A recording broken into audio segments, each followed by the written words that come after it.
ये कहानी है उस शख्स की जिसका नाम सुनते ही लोगों के रोंगटे खड़े हो जाते थे। हिंदुस्तान का सबसे बड़ा डॉन, जिसे न सिर्फ इंडिया बल्कि अमेरिका और इंटरपोल तक की पुलिस पिछले 40 साल से ढूंढ रही है, लेकिन आज तक कोई उसे पकड़ नहीं पाया। एक ऐसा इंसान जिसने मुंबई के अंडरवर्ल्ड पर राज किया, जिसकी एक आवाज पर बॉलीवुड के बड़े बड़े सितारे हिल जाते थे। गली मोहल्लों में रहने वाला एक छोटा मोटा ठग जो देखते ही देखते क्राइम वर्ल्ड का किंग बन गया। आज इसकी नेटवर्थ 50,000 करोड़ रुपए से भी ज्यादा मानी जाती है। पर सवाल यह है कि कैसे एक मामूली लड़का इंडिया का सबसे बड़ा गैंगस्टर बन गया। क्या उसकी किस्मत में ही यह सब लिखा था या फिर हालात उसे इस रास्ते पर ले आए? आज भी जब किसी डॉन की बात होती है तो बस एक ही नाम दिमाग में आता है, दाऊद इब्राहिम। ये वही आदमी है जिसने सिर्फ इंडिया ही नहीं बल्कि दुनिया के अलग अलग देशों में अपना क्राइम नेटवर्क फैला दिया। और सबसे मजेदार बात यह है कि इतने सालों से दुनिया की सबसे बड़ी पुलिस फोर्सेस इसके पीछे लगी है, लेकिन कोई इसे पकड़ नहीं पाया। आखिर कौन से ऐसे राज हैं जो इसे बचाते आ रहे हैं? क्यों इसका नाम आज भी अंडरवर्ल्ड में दबदबे के साथ लिया जाता है? यह सिर्फ एक क्रिमिनल की कहानी नहीं, बल्कि एक ऐसे क्राइम किंगडम की कहानी है जिसने इंडिया के अंडरवर्ल्ड का चेहरा बदल कर रख दिया। महाराष्ट्र के एक छोटे से कस्बे में जन्मा एक लड़का जिसकी किस्मत में आगे चलकर पूरे हिंदुस्तान के अंडरवर्ल्ड पर राज लिख दिया गया था। उसका नाम था दाऊद इब्राहिम। उसके पिता इब्राहिम कास्कर महाराष्ट्र पुलिस में थे और अपनी बेदाग ईमानदारी के लिए मशहूर थे। लेकिन यही ईमानदारी एक दिन दाऊद की नफरत की सबसे बड़ी वजह बनने वाली थी। डोंगरी की तंग गलियों में दाऊद का बचपन बीता। एक लो इनकम इलाके के स्कूल में उसका दाखिला हुआ, लेकिन कुछ ही साल बाद स्कूल से नाम कट गया। वजह पिता की ईमानदारी। पुलिस की नौकरी में इतनी तनख्वाह नहीं थी कि वो अपने बेटे की पढ़ाई का खर्च उठा सके। उस दिन पहली बार दाऊद को एहसास हुआ कि गरीबी से बड़ा कोई अपराध नहीं होता। उसने उसी दिन ठान लिया कि अब न तो गरीबी को अपनाएगा और न ही ईमानदारी को। लेकिन एक और चीज थी जिससे उसे हमेशा चिढ़ थी, अथॉरिटी। घर में उसके पिता एक पावरफुल फिगर थे जिनका हुक्म पूरे परिवार पर चलता था। बाहर स्कूल में टीचर्स की डांट फटकार उसे झेलनी पड़ती थी, लेकिन दाऊद वो लड़का था जिसे किसी के कंट्रोल में रहना पसंद नहीं था। उसकी ये बगावती फितरत ही आगे चलकर उसे क्राइम की दुनिया में धकेलने वाली थी। जब स्कूल छूटा तो डोंगरी की गलियों में आवारा घूमने वाले लड़कों और दाऊद के बीच का फासला खत्म हो गया। एक तरफ उसके ईमानदार पिता थे जो अपनी सैलरी से ठीक से घर भी नहीं चला पा रहे थे, और दूसरी तरफ उसका बड़ा भाई साबिर जो डोंगरी के गैंग्स के साथ जुड़ा हुआ था और गलत तरीकों से सही लेकिन घर में पैसे ला रहा था। दाऊद के सामने दो रास्ते थे, एक जो उसके पिता की ईमानदारी और संघर्ष का था, और दूसरा जो उसके भाई के पैसे और पावर का। और उसने बिना किसी झिझक के दूसरा रास्ता चुन लिया। यही वो मोड़ था जहां से एक छोटा सा लड़का आगे चलकर भारत का सबसे बड़ा गैंगस्टर बनने वाला था। अपने बड़े भाई साबिर की तरह डोंगरी के दलदल में उतर चुका था, और ये वो दलदल था जहां से आज तक कोई वापस नहीं आया। शुरुआत छोटी मोटी वारदातों से हुई, पॉकेट मारना, राह चलते लोगों से छीना झपट्टी, दुकानों में गुंडागर्दी करना। यह सब उसके लिए नया नहीं, लेकिन रोमांचक जरूर था। धीरे धीरे उसने अपने कुछ दोस्तों के साथ एक छोटी सी गैंग बना ली। इस छोटे मोटे अपराध से बहुत पैसा तो नहीं आया, लेकिन कुछ और ज्यादा जरूरी चीज मिली, पावर और थ्रिल। और एक बार जब अपराध का यह नशा चढ़ा तो वापसी का कोई सवाल ही नहीं था।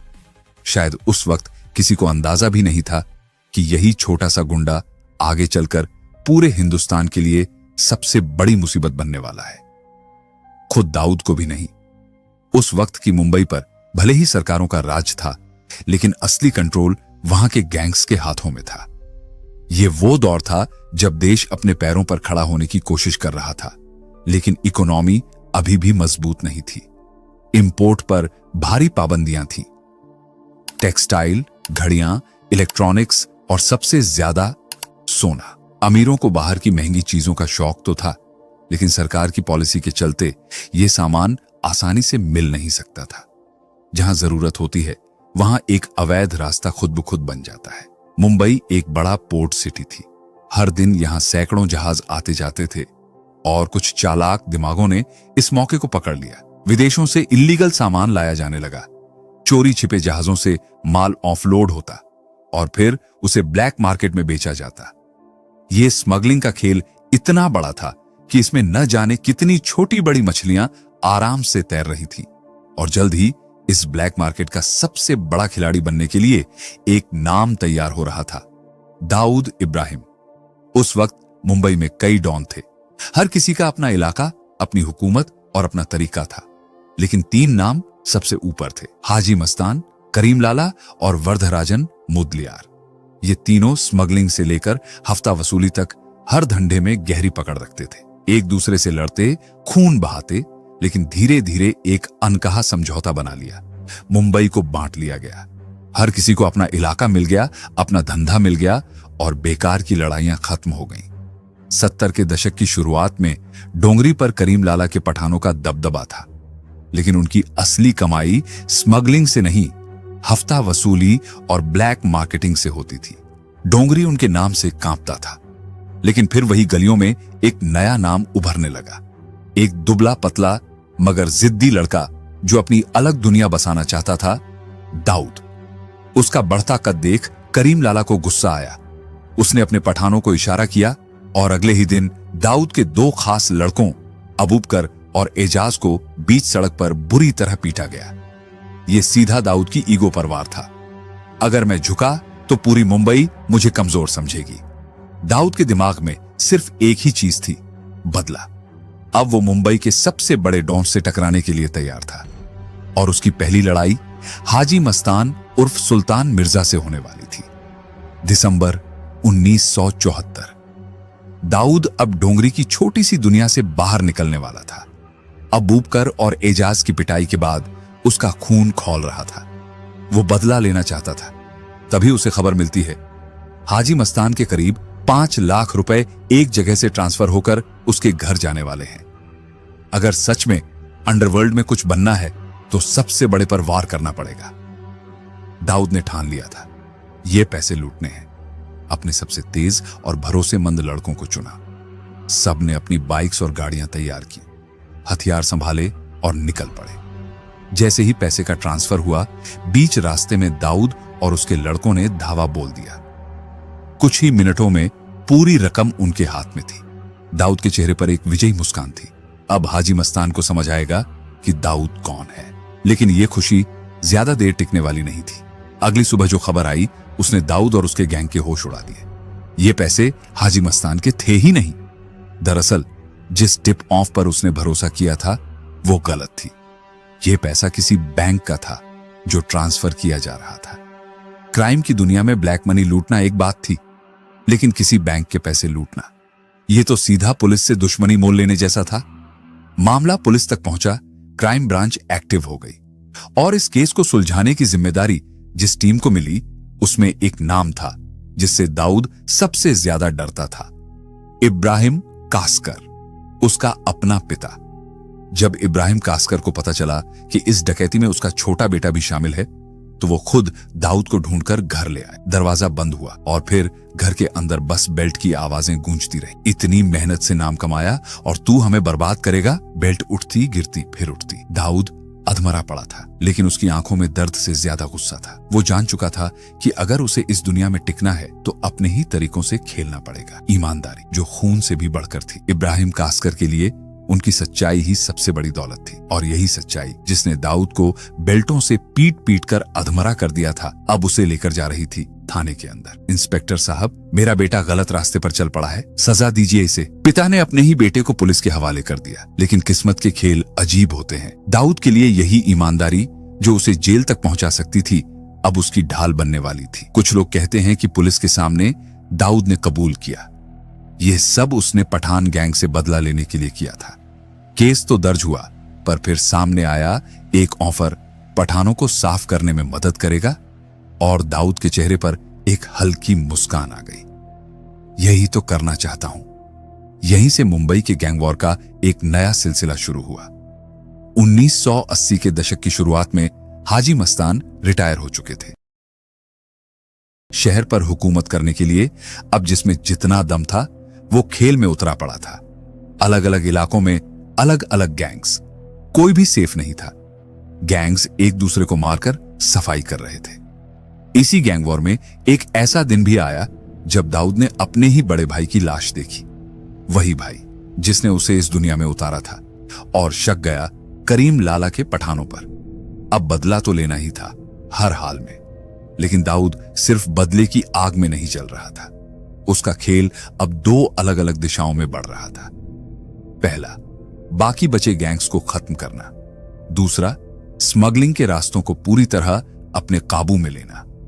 धीरे धीरे उसका कारोबार सिर्फ सोने चांदी तक सीमित नहीं रहा। अब इसमें हफ्ता वसूली, ड्रग्स, एक्सटॉर्शन सब कुछ शामिल था। मुंबई की सड़कों पर खून बहना अब आम हो गया था। हर दूसरे दिन किसी न किसी गैंग मेंबर की लाश गिरती, और फिर एक नाम निकलकर सामने आया। एक ऐसा नाम जो दाऊद कभी नहीं भूलने वाला था। छोटा राजन। छोटा राजन, वो नाम जो दोस्त बनकर साथ आया और एक दिन सीधा दाऊद का गिरेबान पकड़ने वाला था। कभी मुंबई के बाहरी इलाकों में गुमनाम सी जिंदगी जीने वाला ये लड़का जल्द से जल्द बड़ा आदमी बनने के लिए बेचैन था। पैसा चाहिए, नाम चाहिए, और अगर इसके लिए गलियां ही सही रास्ता है तो वही सही। यही सोच उसे अंडरवर्ल्ड की तरफ खींच लाई। छोटे मोटे कामों से शुरुआत हुई। फिल्मों की टिकटें ब्लैक करना, झगड़े फसाद, मारपीट।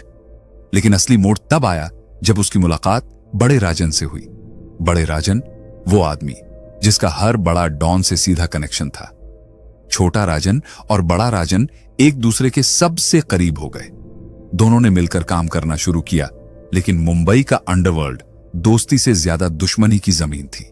खेल में रहना है तो किसी का गला दबाओ, वरना कोई तुम्हारा गला दबा देगा। और यही हुआ। अब्दुल कुंजू, एक ऐसा नाम जिसने बड़े राजन की हत्या कर दी। छोटा राजन के लिए यह सिर्फ एक मर्डर नहीं था, यह उसकी इज्जत का सवाल था। मेरा उस्ताद गया तो मैं कैसे बचूं? अब सिर्फ एक ही मकसद था, अब्दुल कुंजू को मिटाना। छोटा राजन अब तक कोई बड़ा नाम नहीं था, लेकिन जिस अंदाज में उसने अब्दुल कुंजू को मारा वो सीधा अंडरवर्ल्ड के सेंटर में आ गया। मुंबई का हर बड़ा डॉन अब उसका नाम जानता था। अब्दुल कुंजू को क्रिकेट का बहुत शौक था। एक दिन वो मैदान में बैटिंग कर रहा था। स्कोर 50 के पार जा चुका था। बॉल हवा में गई, बाउंड्री पार कर गई, भीड़ में गिरी। कुछ लड़के बॉल वापस देने के बहाने मैदान में घुसे। धीरे धीरे अब्दुल कुंजू की तरफ बढ़े। भाई, बॉल ले लो। अब्दुल कुंजू मुस्कुराया, लेकिन उसे क्या पता था कि यह मुस्कान उसकी आखिरी होगी। अगले ही पल जेब से निकली बंदूकें और मैदान के बीचों बीच गोलियों की बौछार। अब्दुल कुंजू वहीं गिर गया। सफेद शर्ट खून से ऐसे रंगी जैसे मुंबई की गलियों का नक्शा उभर आया हो। यह मर्डर इतना शॉकिंग था कि पूरी मुंबई कांप गई। अब छोटा राजन सिर्फ एक नाम नहीं था, बल्कि अंडरवर्ल्ड की सबसे हॉट खबर बन चुका था। और फिर उसका रास्ता दाऊद से जुड़ा। क्योंकि बड़ा राजन और दाऊद पहले से एक दूसरे को जानते थे, छोटा राजन भी धीरे धीरे डी कंपनी का हिस्सा बन गया। भाई, अब तो मुंबई हमारी है। यह दोस्ती वक्त के साथ और गहरी होती गई, और फिर दाऊद और छोटा राजन मुंबई अंडरवर्ल्ड के बेताज बादशाह बन गए। दाऊद और छोटा राजन की दोस्ती जितनी मजबूत थी, उतनी ही खतरनाक दुश्मनी में बदल गई। वक्त ऐसा आया कि ये दोनों एक दूसरे के खून के प्यासे हो गए। अब या तो तू बचेगा या मैं। एक दूसरे पर जानलेवा हमले हुए, गोलियां चली, खून बहा। लेकिन वो कहानी कभी और। उस वक्त मुंबई में सबसे बड़ा धंधा था गोल्ड स्मगलिंग। मगर डी कंपनी अब सिर्फ सोने तक सीमित नहीं थी। पैसा कहां से भी आए, आना चाहिए। ड्रग्स, हफ्ता वसूली, कॉन्ट्रैक्ट किलिंग, प्रॉपर्टी, हर वो धंधा जिसमें मोटा पैसा था, दाऊद की नजर उस पर थी। मुंबई में पैसा बरस रहा था और हर मोटी रकम किसी न किसी तरह दाऊद की जेब में पहुंच रही थी। लेकिन मुंबई में एक और इंडस्ट्री थी जहां अभी तक दाऊद का दखल नहीं था, बॉलीवुड। बाहर से चमक दमक, ग्लैमर, स्टारडम, मगर अंदर की दुनिया पूरी तरह धंधा। उस दौर में फिल्म इंडस्ट्री को सरकार ने आधिकारिक तौर पर इंडस्ट्री का दर्जा नहीं दिया था। जैसे आज कंटेंट क्रिएटर्स की इंडस्ट्री है, सब जानते हैं, इसमें करोड़ों का खेल है, लेकिन इसे अभी भी अलग से एक इंडस्ट्री नहीं माना जाता। वैसा ही हाल तब फिल्मों का था। सबसे बड़ा मसला था पैसों का इंतजाम। फिल्म बनाने के लिए बैंक या किसी फाइनेंशियल इंस्टीट्यूशन से लोन नहीं मिलता था, तो पैसे आते थे बड़े बिजनेसमैन से, भ्रष्ट नेताओं से और डॉन से। दाऊद के लिए यह एक बड़ा मौका था। पैसा लगेगा, हम देंगे। मगर खेल सिर्फ फिल्म फाइनेंसिंग तक सीमित नहीं था। कौन हीरो बनेगा, कौन हीरोइन होगी, स्क्रिप्ट में क्या होगा, भाई की मर्जी के बिना कुछ नहीं चलेगा। धीरे धीरे बॉलीवुड के बड़े बड़े नाम दाऊद की पार्टियों में दिखने लगे। हीरो हीरोइन उसके इशारे पर चलने लगे और फिर शुरू हुआ प्रोटेक्शन मनी का खेल। तू बहुत पैसा कमा रहा है ना, चुपचाप हिस्सा भेज दे, वरना कल तेरी लाश गिरेगी। बॉलीवुड और डी कंपनी के रिश्ते इतने गहरे हो गए कि इंडस्ट्री की रगों में भी डर का झर दौड़ने लगा। फिल्में हिट हों या फ्लॉप, दाऊद की कमाई तय थी। एक वक्त वो था जब डोंगरी की तंग गलियों में रहने वाला ये लड़का सपनों में बॉलीवुड को देखता था, और अब बॉलीवुड उसकी मुट्ठी में था। बॉलीवुड और दाऊद का रिश्ता कितना लंबा चलेगा, यह सवाल आज भी अनसुलझा है। भाई, अब बस यही रह गया था। सियासत, मीडिया और पुलिस सब जानते थे कि मुंबई में जो हो रहा था वो सिर्फ सड़क के गुंडों की हरकत नहीं थी। ये कोई लोकल गैंग नहीं, ये पूरा सिंडिकेट है। वो दौर था 1986। उस वक्त डी कंपनी का सिर्फ एक बड़ा दुश्मन था, करीम लाला का पठान गैंग। भाई का खून बहाया है उन्होंने, अब हिसाब देना पड़ेगा। उस गैंग में एक नाम सबसे ऊपर था, समद खान। लंबा चौड़ा पठान, निडर, बेखौफ, जिसका नाम लेते ही लोगों की टांगे कांप जाए। लेकिन यही समद खान दाऊद के बड़े भाई की मौत में भी शामिल था। बदला लेना है, पर ऐसे कि मुंबई कांप जाए। समद खान के बारे में कहा जाता था कि शराब, डांस बार और औरतें उसकी कमजोरी थी। बस यही कमजोरी उसका खेल खत्म करेगी। दाऊद ने दिल्ली से एक लड़की को बुलाया। काम मुश्किल है, पर तेरे लिए आसान होगा। लड़की ने समद खान से दोस्ती कर ली। आज रात भी वहीं मिलोगे? समद खान को भनक तक नहीं लगी कि उसका हर कदम भाई की नजर में है।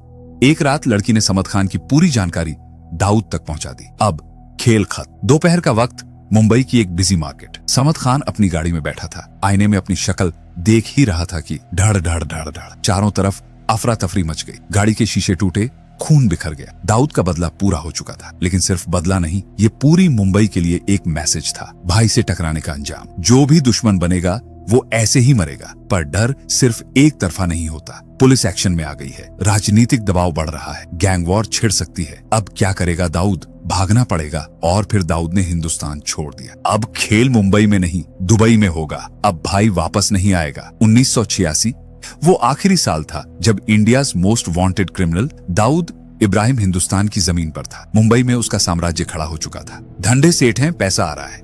अलग अलग बिजनेस, अलग अलग गैंग और हर चीज की कमान अब उसके सबसे करीबी आदमी के हाथ में थी, छोटा राजन। भाई का हुक्म अब मुंबई में भी और दुनिया में भी।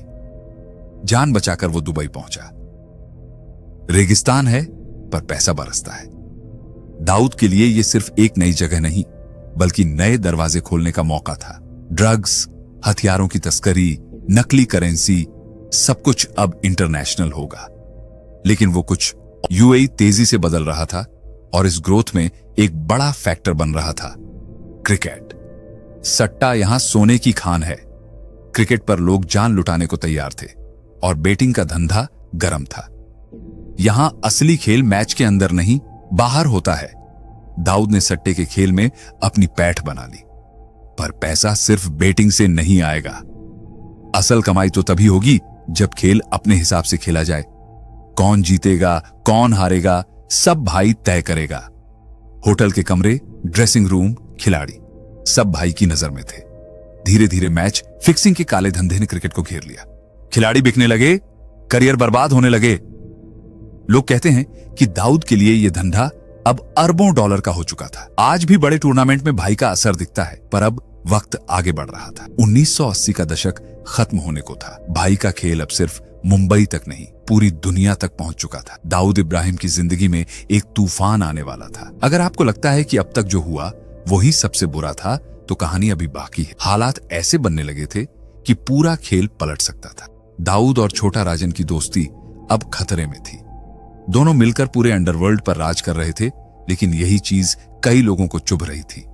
लोग जलने लगे थे, और जब दुश्मन आपको हरा न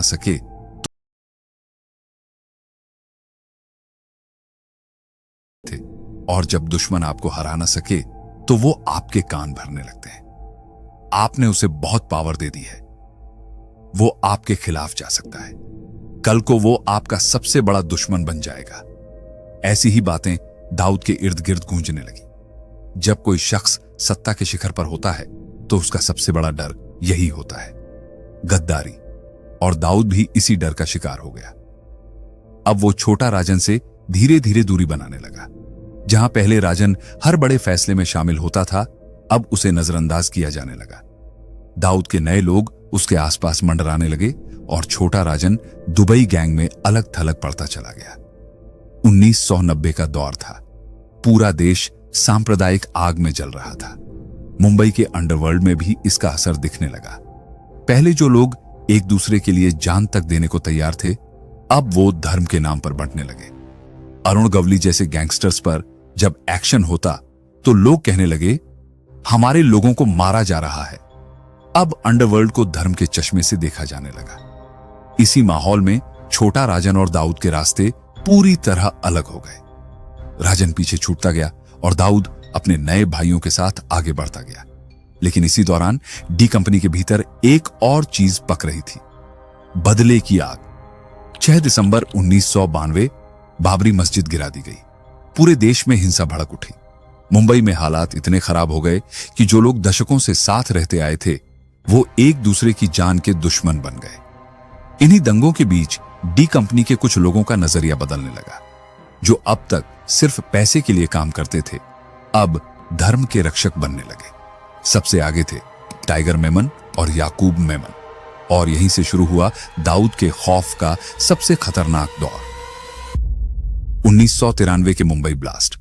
लोग कहते हैं कि उन दंगों में सबसे ज्यादा नुकसान इन्हीं लोगों का हुआ था। उनके घर, उनके दफ्तर, उनकी रोजी रोटी सब जलकर राख हो गया था। अब उनके दिलों में सिर्फ एक चीज थी, बदला। और इसी बदले की आग में जलते हुए मुंबई में 12 बम धमाके किए गए। दिन था शुक्रवार, दोपहर का वक्त। मुंबई की सड़कों पर चहल पहल थी। लोग अपने काम में लगे थे, लेकिन किसी को अंदाजा भी नहीं था कि अगले कुछ मिनटों में पूरा शहर दहल उठेगा। जोरदार धमाके हुए, चारों तरफ चीख पुकार मच गई। लोग सड़कों पर गिर रहे थे, खून से लथपथ जिंदगियां तड़प रही थी। धुआं, आग और तबाही। धमाकों की गूंज सिर्फ मुंबई तक नहीं रुकी, इसका असर दुबई तक पहुंच चुका था। हर तरफ एक ही नाम गूंज रहा था, दाऊद इब्राहिम। अब पुलिस, खुफिया एजेंसियां और सरकार सब उसके पीछे पड़ चुके थे, और शायद यही वजह थी कि दाऊद को दुबई छोड़कर भागना पड़ा। अब वो कहां जाएगा? कौन उसे अपने देश में जगह देगा? सबका शक सही निकला। उसका नया ठिकाना बना पाकिस्तान। अब सवाल यह था कि आखिर यह सब हुआ कैसे? क्या याकूब और टाइगर मेमन ने इस पागलपन को अकेले अंजाम दिया, या इसके पीछे कोई और भी था? इसमें दाऊद की क्या भूमिका थी? बहुत सी थ्योरीज सामने आई। पहली थ्योरी यह कहती है कि दाऊद सिर्फ धंधे का आदमी था। उसे बस वही चीज पसंद थी जो धंधे के लिए फायदे की हो, और जो चीज धंधे को नुकसान पहुंचाए उससे वो हमेशा दूर रहता था। इस थ्योरी के मुताबिक टाइगर मेमन के कहने पर दाऊद ने सिर्फ एक कंसाइनमेंट की लैंडिंग करवाई। उसे पता ही नहीं था कि इस कंसाइनमेंट के अंदर क्या है, उसका इस्तेमाल कैसे होगा, उसे कुछ भी अंदाजा नहीं था। लेकिन दूसरी थ्योरी इससे बिल्कुल उलट थी।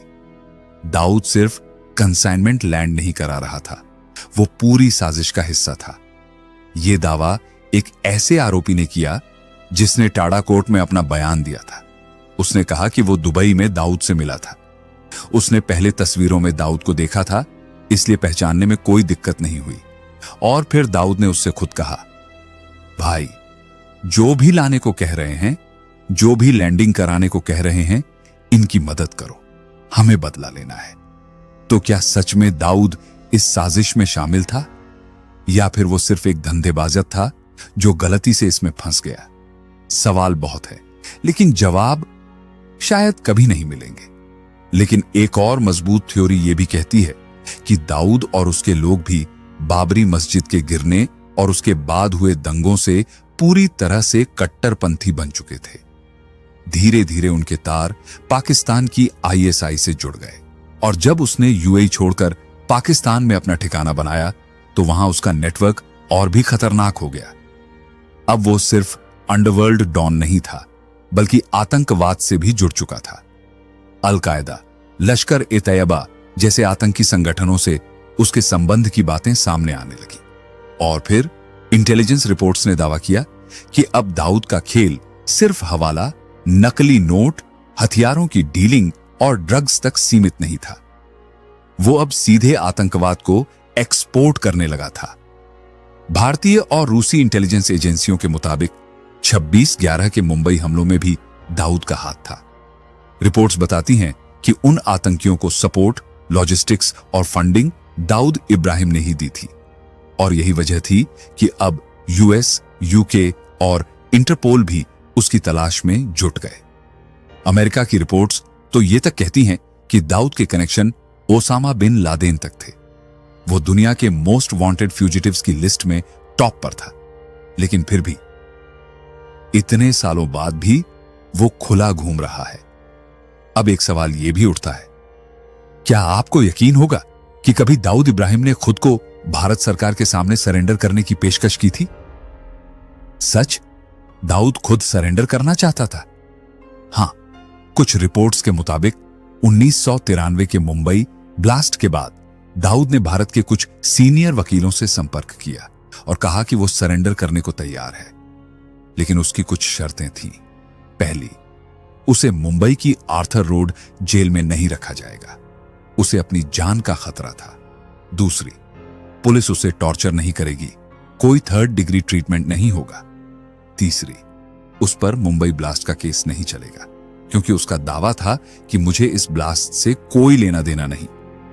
जब ये वकील ये प्रस्ताव लेकर सरकार के पास पहुंचे तो सरकार ने साफ मना कर दिया। ये कैसा सरेंडर है जिसमें खुद ही अपनी शर्तें रखी जा रही हैं? सरकार ने दाऊद की बातों को खारिज कर दिया और फिर उसके बाद वो हमेशा के लिए छिप गया। कई लोग कहते हैं वो पाकिस्तान में है, कई कहते हैं वो मर चुका है, कुछ लोग कहते हैं उसे गैंग्रीन हो गया है।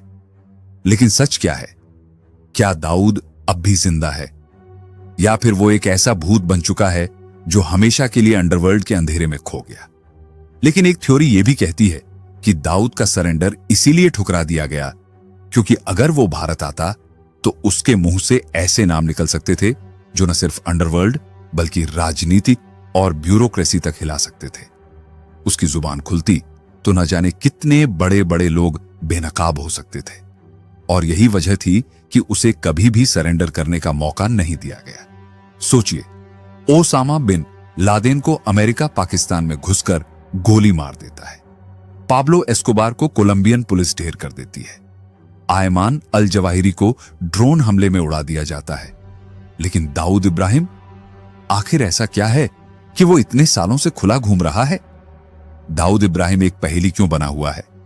आज तक हर इंटेलिजेंस रिपोर्ट यही कहती है कि दाऊद पाकिस्तान में ही है। वो कोई भगोड़ा नहीं बल्कि आईएसआई की निगरानी में ऐशो आराम की जिंदगी जी रहा है। वहीं से आतंकी संगठनों से संपर्क में रहता है और अपना धंधा चलाता है। ड्रग्स, हथियारों की डीलिंग, हवाला, नकली नोटों का कारोबार, हर जगह उसका नाम है। भारत ने पाकिस्तान को कई डोजियर दिए, सबूत भी सौंपे।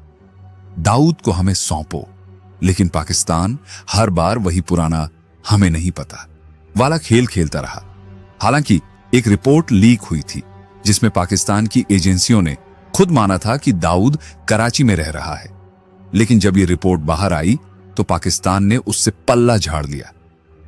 वो हमारे यहां नहीं है तो फिर कहां है?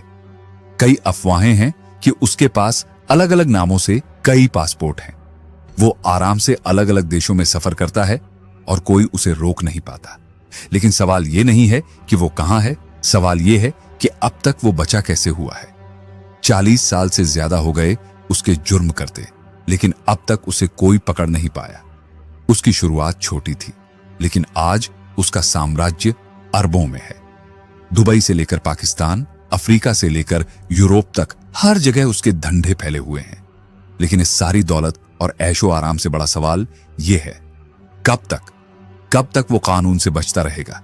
आज नहीं तो कल इंसाफ तो होगा ही। बस अब देखना यह है कि वो दिन कब आएगा। तो दोस्तों, दाऊद इब्राहिम की कहानी यहीं खत्म नहीं होती, बल्कि कई ऐसे राज अब भी दफन हैं जो सामने आने बाकी हैं।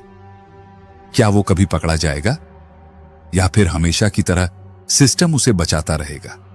जो भी हो, सच को ज्यादा दिन तक छिपाया नहीं जा सकता।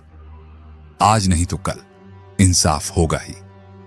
अगर आपको यह वीडियो इंटरेस्टिंग लगी तो लाइक और शेयर करना मत भूलिए। नीचे कमेंट करके बताइए आपके हिसाब से दाऊद का अंत कैसा होगा। और अगर ऐसी ही शॉकिंग और अनसुनी कहानियां देखना चाहते हैं तो चैनल को सब्सक्राइब कर लीजिए और बेल आइकन दबाना मत भूलिए। मिलते हैं अगले वीडियो में, तब तक के लिए